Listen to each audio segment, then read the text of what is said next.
Hi friends, welcome to our channel. ഞാൻ ഇന്നൊരു നല്ല അടിപൊളി റെസിപ്പി ആയിട്ടാണ് വന്നിട്ടുള്ളത്. ഇന്നൊരു ടർക്കിഷ് ബ്രെഡ് ആയിട്ടാണ് ഞാൻ വന്നിട്ടുള്ളത്. ഇത് നല്ല ടേസ്റ്റി ആയിട്ടുള്ളൊരു റെസിപ്പിയാണ്. പിന്നെ നമ്മളെ കുബൂസിൻ്റെ ഒക്കെ പോലെ ചിക്കൻ കറീൻ്റെ കൂടെയും മട്ടൻ കറീൻ്റെ കൂടെയൊക്കെ കഴിക്കാൻ പറ്റിയ നല്ലൊരു സൂപ്പർ ഡിഷാണ്. അപ്പോൾ ഇതെങ്ങനെ തയ്യാറാക്കുന്നതെന്ന് നമുക്ക് നോക്കാം. അതിനു മുന്നേ ഈ ചാനൽ ഇതുവരെ സബ്സ്ക്രൈബ് ചെയ്യാത്തവർ പ്ലീസ് സബ്സ്ക്രൈബ്. അപ്പോൾ നമുക്ക് ഇൻഗ്രീഡിയൻസ് എന്തൊക്കെയാണ് വേണ്ടത് നോക്കാം. ഒരു 500 ഗ്രാം മൈദ എടുത്തിട്ടുണ്ട്, ആവശ്യത്തിന് ഉപ്പ്, 2 teaspoon yeast, 3 table spoon olive oil, പിന്നെ കുറച്ച് വാം വാട്ടറും അതുപോലെ തന്നെ വാം മിൽക്കും എടുത്തിട്ടുണ്ട്. അത് ആവശ്യത്തിനനുസരിച്ച് കുഴയ്ക്കാൻ ആവശ്യമായിട്ടുള്ള വെള്ളവും മിൽക്കും. അപ്പോൾ നമുക്ക് സ്റ്റാർട്ട് ചെയ്യാം. ഇതെങ്ങനെ ഉണ്ടാക്കാൻ നോക്കാം. ഫസ്റ്റ് ഈ മൈദ ഞാനൊന്ന് കുഴച്ചെടുക്കാൻ വേണ്ടി വേറൊരു പാത്രത്തിലേക്ക് മാറ്റാം. ഈസ്റ്റ്, ആവശ്യത്തിന് ഉപ്പ്. ഇനി ഇതൊന്ന് നല്ല മിക്സ് ചെയ്തെടുക്കാം. ഇനി നമുക്കിതിലേക്ക് പാൽ ഒഴിച്ചു കൊടുക്കാം.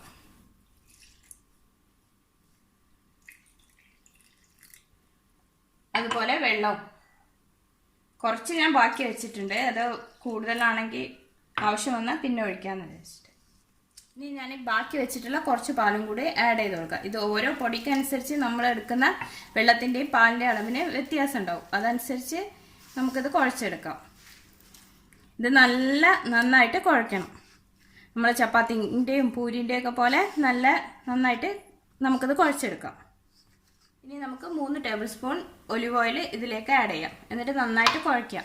എത്ര കുഴയ്ക്കുന്നോ അത്രയും സോഫ്റ്റ് ആയിരിക്കും നമ്മുടെ ബ്രെഡ്. അപ്പോൾ നന്നായിട്ട് കുഴയ്ക്കാം. ഇപ്പോൾ ഇത് നല്ല റെഡി ആയിട്ടുണ്ട്. ഇനി നമുക്കിത് കുറച്ച് ഒലിവ് ഓയിൽ ഇതിൻ്റെ മേലെ ഒന്ന് ആക്കി കൊടുക്കാം. എന്നിട്ട് ഇത് നമുക്കൊരു 1 അവർ നമുക്കതൊന്ന് സെറ്റ് ആവാൻ വെക്കാം. ഒന്ന് കവർ ചെയ്തിട്ട് 1 അവർ സെറ്റ് ആവാൻ വെക്കാം. ഇപ്പോൾ 1 മണിക്കൂർ കഴിഞ്ഞിട്ടുണ്ട്. നമ്മുടെ മാവ് നല്ല സോഫ്റ്റ് ആയിട്ടുണ്ട്. ഇനി നമുക്കിതൊന്ന് കട്ട് ചെയ്തെടുക്കാം. നമുക്ക് പിന്നെ കുറച്ച് കട്ടിയിലാണ് ഇത് പരത്തേണ്ടത്. അപ്പോൾ അതിനനുസരിച്ച് നമുക്ക് ഇത് കട്ട് ചെയ്തെടുക്കാം. ഇനി നമുക്കിതിങ്ങനെ ബോൾസ് ആക്കിയിട്ട് വെക്കാം. എല്ലാ ബോൾസും ഇതേപോലെ റെഡി ആക്കിയിട്ട് നമുക്കിത് പരത്തിയെടുക്കാം. കട്ടിയിലാണ് ഇത് പരത്തേണ്ടത്. പരത്തിയെടുക്കാം. പൊടി യൂസ് ചെയ്തിട്ടാണ് ഇറക്കേണ്ടത്. നമുക്കതൊന്ന് പരത്താം. ഇപ്പം ഇത് നല്ല കട്ടിയിലാണ് പരത്തേണ്ടത്. ചപ്പാത്തിനേക്കാളും കട്ടി വേണം ഇതിന്. അങ്ങനെയാണ് പരത്തേണ്ടത്. നമുക്കിനി ഇത് ചുട്ടെടുക്കാം. അപ്പം പാൻ ചൂടായിട്ടുണ്ട്. ഇനി അതിലിടാം. ഒന്നായതിന് ശേഷം നമുക്ക് കുറച്ച് ഒരു 2-3 സെക്കൻഡ് കഴിഞ്ഞതിന് ശേഷം നമുക്കത് തിരിച്ചിടാം. ഓയിലൊന്നും യൂസ് ചെയ്യണ്ട. ഇതൊന്ന് പൊങ്ങി വരാൻ തുടങ്ങി നമുക്ക് ജസ്റ്റ് ഒന്ന് പ്രസ് ചെയ്ത് കൊടുക്കാം. ജസ്റ്റ് ഒന്ന് പ്രസ് ചെയ്ത് കൊടുത്താൽ ഇത് നന്നായിട്ട് പൊങ്ങി വരും.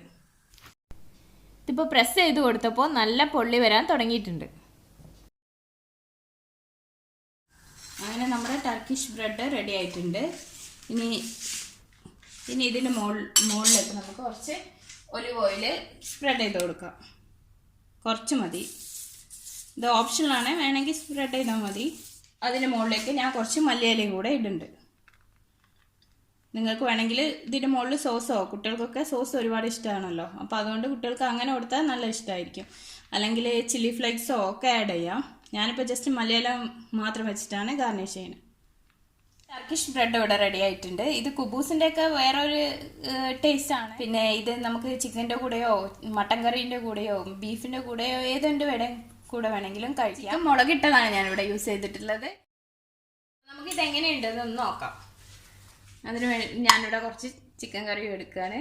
ഇതെൻ്റെ സ്പെഷ്യൽ ചിക്കൻ കറിയാണ്. ഇതിൻ്റെ റെസിപ്പി ആയിട്ട് ഞാൻ വീണ്ടും വരുന്നതായിരിക്കും. എല്ലാവരും വെയിറ്റ് ചെയ്യണേ. പിന്നെ ഇത് നല്ല സോഫ്റ്റാണ്, കണ്ടോ? നല്ല സോഫ്റ്റാണ്. നമുക്ക് ഇതിൻ്റെ ഉള്ളിൽ വേണമെങ്കിൽ ഓംലേറ്റ് ഒക്കെ വെച്ച് ഫില്ലിങ്സ് പോലെ ആക്കിയിട്ട് കുട്ടികൾക്ക് കൊടുക്കാനും പറ്റുന്നതായിരിക്കും. ഞാനൊന്ന് കഴിച്ചു നോക്കട്ടെ എങ്ങനെയുണ്ടെന്ന്. സൂപ്പറാണ്, യമ്മി. എല്ലാവരും ടേസ്റ്റ് ചെയ്ത് നോക്കണേ.